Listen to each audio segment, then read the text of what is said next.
بسم اللہ الرحمن الرحیم۔ السلام علیکم ورحمۃ اللہ وبرکاتہ۔ بعض لوگوں کا یہ خیال ہے کہ طلاق بائن کے بعد اگر کوئی عدت کے دوران صریحی طلاق دے تو وہ واقعہ نہیں ہوگی، کیونکہ وہ یہ سوچتے ہیں کہ طلاق بائن سے تو مکمل طلاق ہو جاتی ہے اور بغیر تجدید نکاح کے یعنی دوبارہ نکاح پڑھانے کے پھر بیوی شوہر کے لیے حلال نہیں ہوتی۔ اسی لیے اگر طلاق بھی کوئی دے گا صریحی طلاق تو وہ واقعہ نہیں ہوگی، حالانکہ ایسا نہیں ہے۔ اگر کوئی طلاق بائن کے بعد صریحی طلاق دیتا ہے تو وہ بھی اس کے ساتھ جمع ہو جائے گا اور دو بائن بن جائیں گے۔ اگر کوئی تیسری بھی دے گا تو پھر 3 طلاق ہو جائیں گے اور طلاق مغلظہ جس کو کہتے ہیں وہ واقع ہو جائے گا۔ اس کی وجہ یہ ہے کہ طلاق بائن جب بندہ دے دیتا ہے تو ایک طرف سے تو رشتہ ختم ہو جاتا ہے، تو اس میں تو کوئی شک نہیں ہے کہ بیوی مرد کے لیے حرام ہو گئی۔ یعنی اگر یہ مرد ابھی رجوع کرنا چاہے گا تو بغیر نکاح کے اور وہ بھی دونوں کی رضامندی کے ساتھ جو نکاح ہو، یہ اپنی بیوی کی طرف رجوع نہیں کر سکتا۔ لیکن بیوی جو ہے وہ عدت کے دوران دوسرے مرد کے ساتھ نکاح بھی نہیں کر سکتی۔ تو اس پہلو پر اگر ہم غور کریں تو ہمیں یہ معلوم ہو جائے گا کہ نکاح مکمل طور پر جو ہے وہ ختم نہیں ہوا ہے۔ اسی وجہ سے اور اسی بنا پر تو دوسرے مرد کے ساتھ یہ عورت نکاح نہیں کر سکتی۔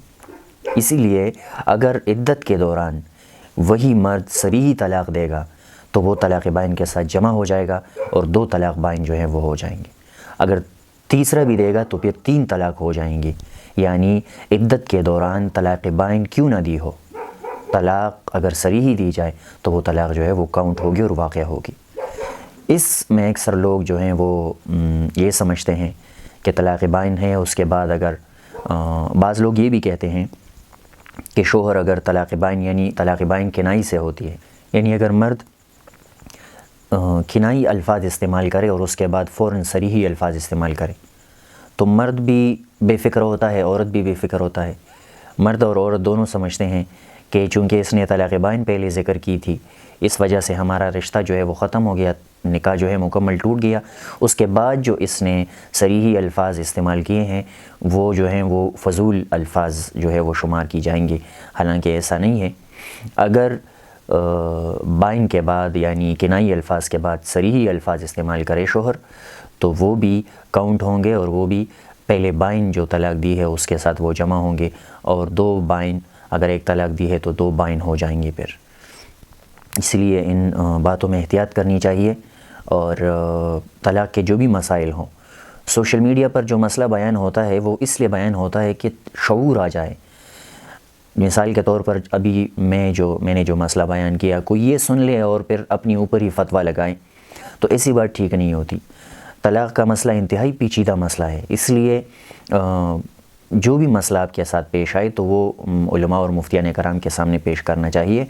دوسری بات یہ ہے کہ اس طرح مسئلہ پیش نہیں کرنا چاہیے کہ ایک آدمی اگر اس طرح کرے تو اس طرح، اس کو کلی انداز کہتے ہیں، تو کلی انداز سے آپ مسئلہ نہ پوچھیں، بلکہ جزئی طریقے سے، جزئی کہ میں نے اس طرح کہا اور اس طرح میرے بیوی کے ساتھ جھگڑا ہو رہا تھا وغیرہ وغیرہ جو بھی ہو، اور کوشش کریں کہ آپ مسئلہ لکھ لیں جو آپ کے دماغ میں ہے، کیونکہ انسان ہے، اگر ایک لفظ بھی آگے پیچھے ہو جائے تو اس سے جو پورے مسئلے کا رخ ہے وہ تبدیل ہو جاتا ہے۔